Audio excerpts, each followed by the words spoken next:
हाँ भाई बच्चों, आज हम पढ़ रहे हैं bar magnet as an equivalent to current carrying solenoid.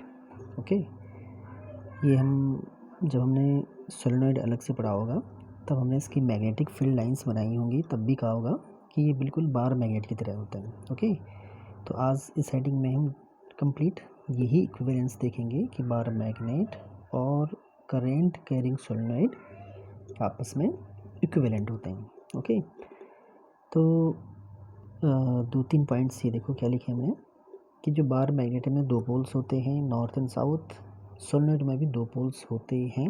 ये हमने वहाँ देखा था कि अगर एक एंड से देखने पे करंट एंटी क्लॉकवाइज डायरेक्शन में था तो वो नॉर्थ पोल होता था, और अगर क्लॉकवाइज डायरेक्शन में था तो वो साउथ पोल होता है। ओके, तो दोनों पोल्स होते हैं दोनों में। फिर हमने देखा था कि बार मैग्नेट को अगर हम फ्रीली सस्पेंड करें तो हमेशा वो अर्थ की नॉर्थ साउथ डायरेक्शन में रेस्ट करता है। ऐसे ही सोलेनोइड को फ्रीली सस्पेंड करने पे वो भी नॉर्थ साउथ डायरेक्शन में ही रेस्ट करेगा। ओके, बार मैग्नेट अगर हमारे पास 2 हैं, एक का अगर हम नॉर्थ पोल दूसरे के साउथ पोल पे ले जाएं तो वो अट्रैक्ट करेंगे, और अगर दोनों नॉर्थ पोल को हम साथ ले आएँ, ये दोनों साउथ को साथ ले आएँ तो वो रिपेल करेंगे। ऐसे ही सोलेनोइड में भी होता है, 2 सोलेनोइड के नॉर्थ पोल रिपेल करेंगे और नॉर्थ और साउथ अट्रैक्ट करेंगे। ओके, हमने कहा था कि बार मैग्नेट की जो फील्ड लाइंस होती हैं the resembles to the magnetic field lines of a current carrying solenoid. तो ये थ्योरेटिकली हमने इसका कंपैरिजन देख लिया है। अब हम देखना चाहते हैं कि मैथमेटिकली आर दे इक्विवेलेंट, यानी कि जो फॉर्मूला बार मैग्नेट के लिए आया था क्या वो सोलेनोइड के लिए भी ट्रू है। तो ये हमने एक सोलेनोइड बना रखा है, इसमें हम वायरिंग भले नहीं दिखा रहे हैं, but this is a solenoid. और सोलेनोइड में हमने suppose number of turns capital N है, अभी आगे हम लिखेंगे। इसका जो रेडियस है दैट इज़ स्मॉल a, है ना। इसकी लेंथ यहाँ से यहाँ तक, थोड़ा सा मैथमेटिकल पार्ट आसान करने के लिए हमने इसको 2L मान लिया है। ओके, इसका जो सेंटर पॉइंट है दैट इज़ O। इस सेंटर पॉइंट से R डिस्टेंस पे एक पॉइंट है इसकी एक्सिस पे P, उस पे हमने इस सोलेनोइड के कारण मैग्नेटिक फील्ड निकालना है। ओके, उसकी वैल्यू निकालनी है, तब देखेंगे वो बार मैग्नेट के बराबर आता है या नहीं। ओके, तो कंप्लीट सोलेनोइड के कारण एक साथ यहाँ पे मैग्नेटिक फील्ड हम नहीं निकाल सकते हैं, तो हमने एक एलिमेंट लिया हुआ है। This is an element of this solenoid. Okay, circular ring की तरह होगी, and suppose this element is x distance from the center of the solenoid. Okay, तो फर्स्ट हम इस एलिमेंट के कारण, क्योंकि ये रिंग है, ये हमारे पास एक सर्कुलर कॉइल की तरह बिहेव करेगी, सर्कुलर लूप की तरह बिहेव करेगी, तो उसके कारण मैग्नेटिक फील्ड कितना होता है वो हम पहले से जानते हैं, है ना। फिर टोटल के लिए निकाल सकते हैं। तो कुछ एजम्पशन कर रहे हैं हम कि सपोज करंट जो सोलेनोइड में फ्लो हो रही है that is capital I। okay, current flowing in the wire of solenoid, and small n की भी बात कर लेते हैं। ये इसे कहते हैं number of turns per unit length. Okay, small n की बात कर रही हैं।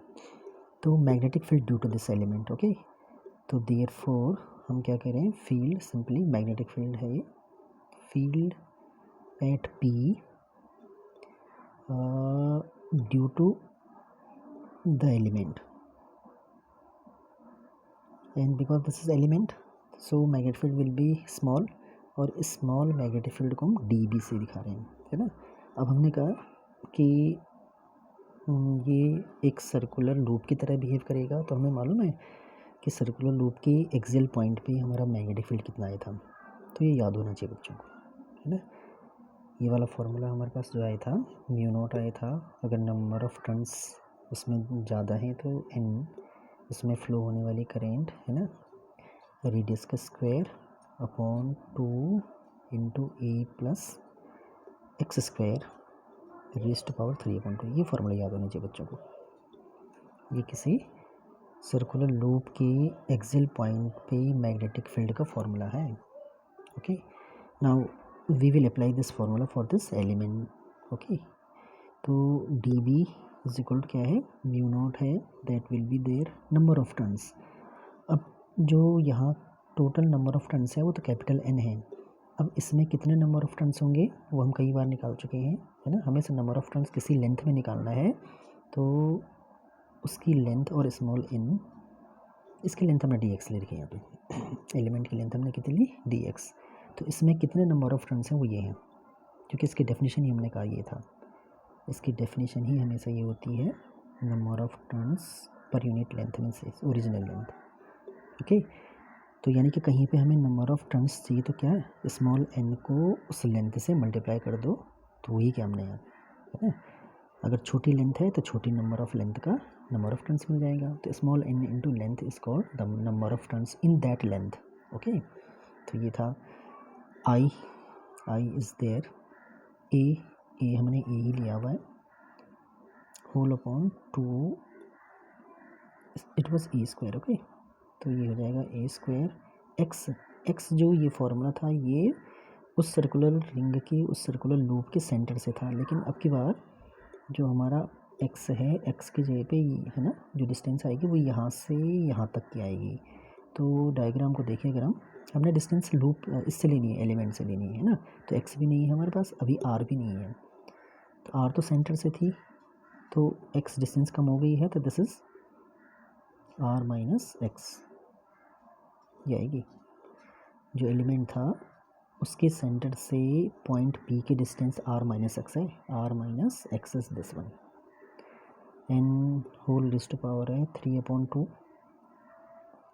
Okay, now we apply one condition कि suppose P point is very far, let P is a far point, P is a far point. अगर ऐसा होगा तो उससे क्या कंडीशन होगी, जो डिस्टेंस होगी पी की सोलेनॉइड से, that will be much greater than a. और ये भी कह सकते हैं हम, है ना, एक्स से भी बहुत बड़ा होगा.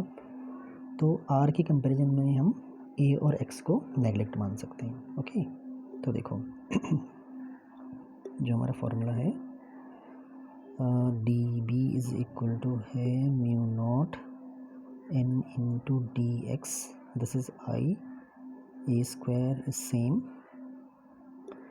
हमने कहा था इसको एडिशन में हमेशा जो स्मॉल नेग्लिजिबल वैल्यू होती है उसको हम नहीं लिखते हैं, वो ज़ीरो हो जाएगा लगभग, है ना.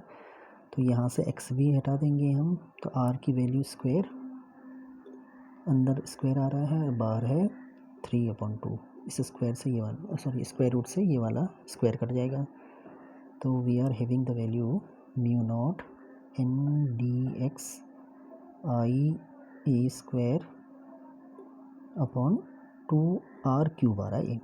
तो एलिमेंट के कारण हमें मैग्नेटिक फील्ड यहाँ मिल गया है, और टोटल के कारण इसका इंटीग्रेशन हो जाएगा. तो देयरफॉर हम कह रहे हैं कि field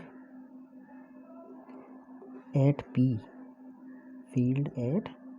P due to whole solenoid,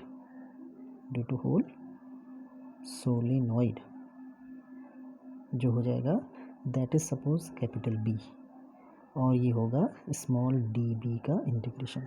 small जो मैग्नेटिक फील्ड था उसका इंटीग्रेशन करना है हमें. तो इसकी वैल्यू रख दो, और लिमिट भी रखनी पड़ेंगी हमें. वैल्यू कितनी थी, mu naught n d x I a square upon 2r cube. Okay, now जो लिमिट हम डी एक्स की रखना चाह रहे हैं, ये एलिमेंट के लिए तो इतना था, और टोटल के लिए सभी एलिमेंट के लिए ट्रू होगा. तो एलिमेंट कहाँ से कहाँ होंगे, सेंटर से कुछ एल डिस्टेंस, इसीलिए हमने ये 2l लिया था. सेंटर से कुछ element L distance negative side की तरफ हैं, और एल डिस्टेंस के एलिमेंट राइट हैंड साइड में. तो देखो हम लिमिट क्या ले रहे हैं, -L2 + L. ओके, अब यही हमने इंटीग्रेट करना है, तो इसको नेक्स्ट पेज पे करते हैं. ओके, ये था हमारा इंटीग्रेशन. तो इसमें से जो कांस्टेंट होगा उसको हम बाहर ले आते हैं. तो mu naught is constant, number of turns per unit length is always constant. Okay, current is again same for all, a is constant, 2 is always constant, R R is also fixed because it is the distance from the center of the solenoid. Okay, तो सभी element के लिए R ने R ही होना है, तो only dx is remain inside. Okay, dx ही बच गया, बाकी सब कांस्टेंट हैं इस प्रोसेस में जो हमने निकाला integration. Mu naught, this is NIE square upon this was R cube. Okay, R cube, dx का integration is x. Okay, minus L two plus L, ये लिमिट रखना आता है बच्चों को, है ना. एक बार एल रखेंगे हम, फिर माइनस लो, इसने 2l होना है वैसे ही.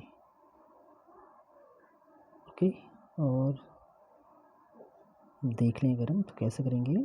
First we put upper limit, then we put the negative sign in formula, और लोअर लिमिट और इज एज वेल -1. ये तो फार्मूले का है कि लोअर लिमिट रखने से पहले नेगेटिव रखते हैं, और लोअर लिमिट खुद भी नेगेटिव है. तो देखो प्लस एल हो गया ना, माइनस माइनस प्लस एल, तो ये 2l था.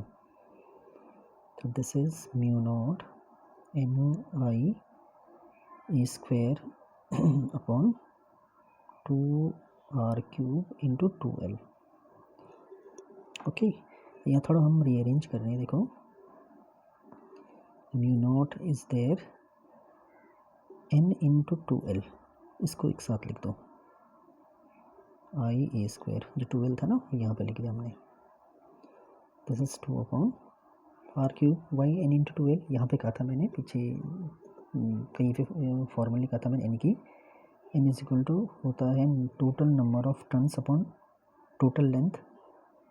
तो यहाँ से n into 2l capital N हो जाएगा. तो ये कैपिटल N है एक्चुअली हमारा, टोटल नंबर ऑफ टर्न्स हैं in the solenoid. Okay, A square upon 2r cube. अब यहाँ हम लाना चाह रहे हैं इसका मैग्नेटिक मोमेंट, है ना, जो डाइपोल मोमेंट है सोलेनॉइड का, वो लाना चाह रहे हैं हम यहाँ, मैग्नेटिक डाइपोल मोमेंट. तो देखो कैसे, म्यू नॉट NI, और वहाँ एरिया होता था ना, तो मैं पाई से मल्टीप्लाई भी कर रहा हूँ, बाकी सब था वहाँ. n is there, I is there, a square was there. Pi को मैंने मल्टीप्लाई किया, तो पाई से डिवाइड भी करना पड़ा. पाई को मल्टीप्लाई किया, पाई से डिवाइड भी किया. Why? Because this is the area of cross section of the solenoid. ई लाना चाह रहे हैं ना, आ तो गया ई, NIE, and we know this formula. इस फार्मूले को लाने के लिए किया हमने ऐसा. And this is 2 pi r cube.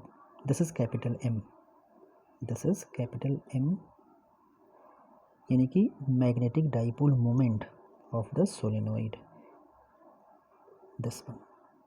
तो फाइनली अगर हम इसको म्यू नॉट अपॉन 4 पाई में लिखना चाहें, तो अगेन 2 से 4 कर दिया, यानी कि 2 से हमने यहाँ मल्टीप्लाई किया, तो ऊपर भी करना पड़ेगा 2m अपॉन r क्यूब. तो जब हम किसी बार मैग्नेट का मैग्नेटिक फील्ड उसके एक्सेस पे फाइंड करेंगे, पहले था बच्चों के पास सिलेबस में, इस बार हट गया है, वो यही फॉर्मूला आता है. ये तो सोलेनॉइड के लिए निकाला हमने, तो बार मैग्नेट का भी यही आता है.